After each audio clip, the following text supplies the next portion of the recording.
all 4 greens in this phase are rebuilds. And they're going to be USGA greens, or how are you going to? 721 USGA spec, a little bit out of spec, but USGA concept. Sods getting lifted and put back down. But you're going to go with herringbone drainage versus XGD, right? Correct. In the rebuilt greens, and then the greens that are not slotted to be rebuilt per the master plan, those are getting XGD.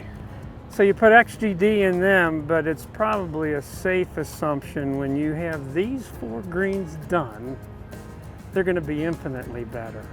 Yes. One of the other ways I sold it is I am comfortable putting XGD in and continuing to aggressively aerify those greens, and we can get them to the point of 721 mix. Well, but the bottom line is you could do that over a long period of time, but those greens within 2 years, when they hit maturity, they're going to be infinitely better. Yeah. They'll notice it. They'll be firmer. Yeah.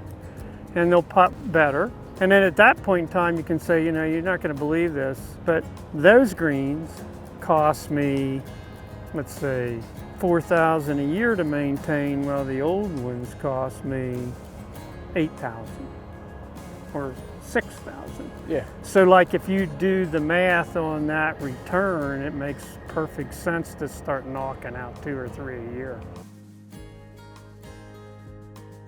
We're on the 10th approach coming up to the green, part of the renovation, greens rebuild here.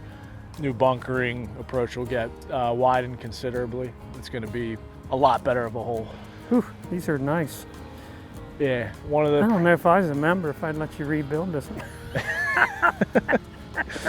Well, these are nice. tried. I want to tell you, these are awesome greens.